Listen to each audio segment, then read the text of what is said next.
ទោះបីជាទូកធំតលាយស្អាតថ្មីមានកន្លែងមើលថ្ងៃលិចស្អាតប៉ុណ្ណាក៏ដោយក៏នៅតែតម្លៃ 5000 រៀលដោយអាទូកចាស់អញ្ចឹងបើនិយាយទៅតម្លៃគឺទូថ្លៃមែនតើអត់ស័ក្តិសមជាមួយនឹងទូកថ្មីមួយនេះសោះហើយបើនិយាយពីរបស់លក់វិញគឺមានច្រើនដូចតែទូកចាស់អញ្ចឹងសម្រាប់អ្នកដែលគាត់ធ្លាប់ជិះទូកនៅកោះនរាពីមុនគឺដឹងហើយទូកចាស់ហើយរៀងទូចគឺតម្លៃ 5000 រៀលហើយសម្រាប់ទូកថ្មីនេះគឺតម្លៃ 5000 រៀលដដែលហើយនេះគឺជាម៉ោងចាញ់តាណាអញ្ចឹងមនុស្សធំម្នាក់ 5000 រៀលហើយសម្រាប់កូនក្មេងគឺគេអត់យកលុយទេអញ្ចឹងបើសិនជាចង់ជិះទូកមើល sunset ស្អាតអីហ្នឹងគួរតែមកមុនម៉ោងទៅម៉ោង 4 កន្លះ 5 អីហ្នឹងគឺពងតែពេញស្អាតហើយអញ្ចឹងក៏បំណងមកលើកនេះគឺចង់ជិះអាទូកធំថ្មីដែលគេទំដំណើរការហ្នឹងមកប៉ុន្តែថ្ងៃដែលខ្ញុំមកនេះវារៀងក្តៅអញ្ចឹងពេលដែលខ្ញុំមកដល់នេះដូចជាម៉ោង 4 កន្លះប៉ុន្តែទូកហ្នឹងគឺគេដំណើរការចាប់ដើមចេញហ្មងដូចជាម៉ោង 5:40 ប៉ុណ្ណឹងអញ្ចឹងខ្ញុំទិញសបុតឲ្យហើយដល់មកគឺឡើងហ្មងអញ្ចឹងបើធ្លាប់តែជិះទូកចាស់ទូកទូចទេអាចមកសាក់ទូកថ្មីបានទូកថ្មីនេះស្អាតមែនតែនហ្មងគេទំតែបាត់ដំណើរការមករយៈដែរទេបើតាមពិតទៅទូកចាស់ក៏វាមិនតូចអីប្រហែលដែរគ្រាន់តែថាទូកថ្មីនេះវារៀងធំជាងធំទលាយហើយមានកន្លែងអង្គុយច្រើនអីចឹងទៅខ្ញុំឃើញសផ្លេទូកខ្ញុំគិតថាចេះប្រហែលជាគេចិត្តចាញ់ហើយខំឡើងមកចាឡើងថ្ងៃ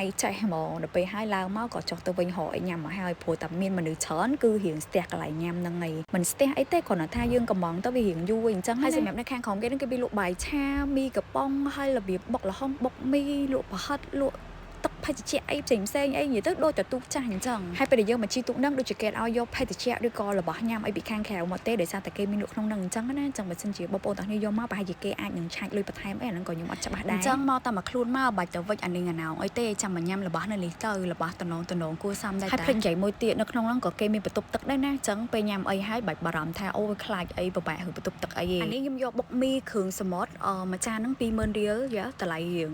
គួរសមដែរហ្នឹងណាតែរសជាតិទៅបងប្អូនតាគ្នាទឹកប្រហុកក៏ធ្វើឆ្ងាញ់តែដោយសារខ្ញុំយកបុកមីហាមីហ្នឹងវាប្រៃស្រាប់ដល់ពេលចឹងវាប្រៃមែនតើតែខ្ញុំគិតថាពេលហ្នឹងបើសិនជាខ្ញុំយកបុកល្ហុងដឹងតែឆ្ងាញ់ហ្មងដោយសារតែទឹកប្រហុកគាត់គឺឆ្ងាញ់សាហាវទឹកកាពិទឹកស្អីគាត់ហ្នឹងណាឆ្ងាញ់ហ្មងហើយបើសិនជាអ្នកអត់ប្រកែហិលញ៉ាំរបស់អស់ហ្នឹងគួរតែថែមជាមួយទឹកកកឈូសដូចខ្ញុំទៅមួយកែវនេះតែ 5000 រៀលទេគឺញ៉ាំមកគឺចាប់ជាតិគ្នាសាហាវរបៀបថាវាជួយកាត់ជាតិហិលយើងហ៎ហើយឥឡូវនាំមកមើលបរិយាកាសនៅលើទូកវិញគឺថាស្អាតមែនតើ sunset ចន្លោះម៉ោង 4 ជាង 5 ជាងហ្នឹងគឺថាស្អាតខ្លាំងហ្មងសំខាន់ខ្យល់ល្អហើយបរិយាកាសល្អចឹងបើសិនជាណាគេដែលគាត់អត់ដឹងថាគួរទៅ relax កន្លែងណាអីអាចចាយលុយត្រឹមតែ 5000 រៀលទេជីបានទាំងទៅទាំងមកទៀតហើយសំខាន់មានកន្លែងមើល sunset ស្អាតហើយបើសិនជាអ្នកដែលប្រកែថតរូបអីចិត្តថតរូបបែបរបៀប sunset អីអញ្ចឹងណាឲ្យលេខ1ហ្មងដោយសារអីគឺវាលើកសម្រាប់រូបភាពយើងហើយលើកសម្រាប់វីដេអូយើងទៀតខ្ញុំចូលចិត្តមែនតើជាមួយនឹងការកាត់វីដេអូដែលមានរូប sunset អីហ្នឹងដោយសារអីគឺវាលើកសម្រាប់វីដេអូយើងខ្លាំងនិយាយមែនណាពេលដែលបានជិះទូកនៅកោះនរានេះហើយមានអារម្មណ៍ថា stress ល្មមអីបាត់ហ្មងដោយសារតែវាខ្យល់ល្អហើយខ្យល់ទន្លេបងប្អូននឹងស្រាប់អីវាមិនមែនខ្យល់ស្អិតដូចរបៀបខ្យល់សមុទ្រទេហើយសម្រាប់ទូកនេះគឺគេជិះចាប់ពីកោះនរារហូតដល់ត្រើយសុខាអីហ្នឹងគឺគេបត់ត្រឡប់ទៅវិញឲ្យមុខវាំងយើងហ្នឹងហើយសម្រាប់រយៈពេលក្នុងការជិះហ្នឹងខ្ញុំអត់ច្បាស់ទេតែខ្ទង់